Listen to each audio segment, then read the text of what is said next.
Hello, Hi, Stu. Arif. Hello, Mr. Fox Planter. How are you? I'm all right, thank you. How are you? Good. I'm really good. I'm really good. Whereabouts are you right now? So I'm at home in Bow in East London. Good And old I'm East London. I'm in Essex. Oh my God, in my Oh bedroom. my God. Everyone loves a bit of Essex. So, who's going to go first and answer some questions? Right. Let's start the chat. So I think probably the first and most important question is, how did you get started in plants and how long have you been a plant lover? So, I got into outdoor plants when I was 10. I used to grow giant sunflowers, and I still grow giant sunflowers now, and they get really taller than the house. And from there, my parents had houseplants from the 70s and 80s, and I sort of inherited that.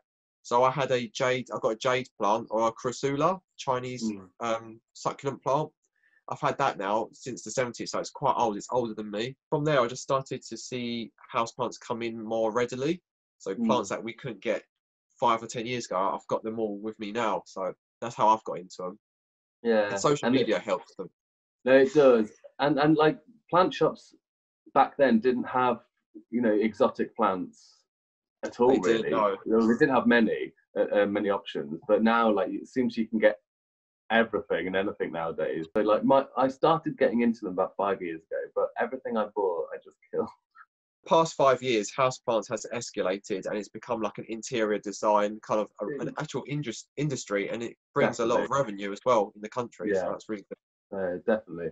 But yeah, like in the last year, I've really got into it. And like you said, it's kind of the interior design side of me. Like, I'm an interior designer by trade, and like whenever I can address a space at the end of a design project, I always think, what is going to really kind of make a place feel like home, whether it's a restaurant, a cafe, or a hotel room. It's those kind of natural and living elements like plants that kind of really finish a space. What plant do you find the easiest to take care of? You know what? I'm glad you answered that question, because here's one I prepared earlier. The good old ZZ. This is the good old CC, also known as your Samicolaicus. Yeah. And this one here I've got is Black Raven. I love the darker ones. They're so gorgeous. So this one, I strongly recommend, and I know everyone else will probably recommend this plant. I tested this plant last year and I did not water it for 6 months. Wow. And it was fine. The only reason why I started watering it after 6 months is because the tubers here gives you an indication. So mine went wrinkly, and that's when it showed me signs that it needed watering, and it also went floppy, went down like that. Yeah. They are literally bomb-proof, those plants, aren't they? Like, they're just... They're so... I would totally recommend them to any new plant lover.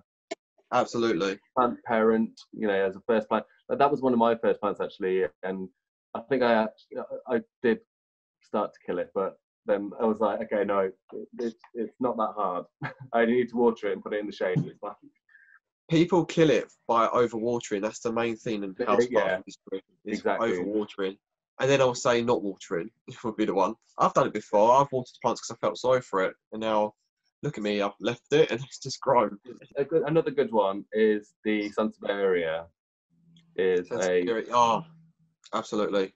The snake plant is just a dream plant for any kind of new plant parent, or plant, even kind of plant parents that know what they're doing. It's a nice plant to have. My question for you next would be synthetic or organic fertilizer. So with myself, I strongly use organic.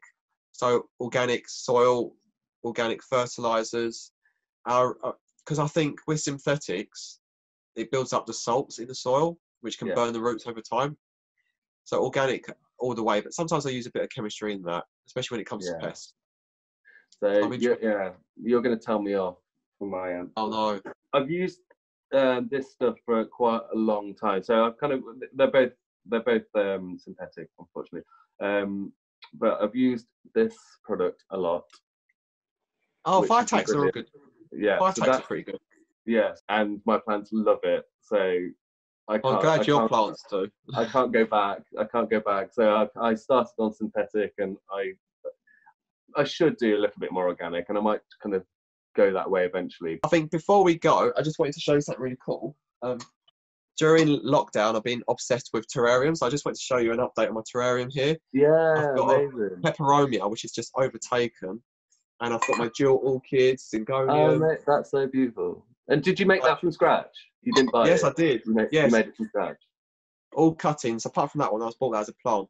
It was actually tiny, like this one here. Oh wow. Oh yeah. I've really got into. I've got two to hand as well. But I've really got into them as well. Like this is one I created earlier. So yes, I saw this on your Instagram. Yeah. So I've got Fritonia in there and some ivy. Well, I've really enjoyed today. It's been great talking to you. Yeah, it's amazing. It's amazing. It's a shame. We need to go plant shopping soon. Yes, I was going to say, if it wasn't for lockdown, which we're not in lockdown now, but some people are furloughed, we could meet up. But let's wait and see. Maybe it might be autumn time. We get to meet up and let's do it. Let's definitely do it. That'll be really nice. All right, take care, Stu. See you later. Bye. Yeah, take care. Bye.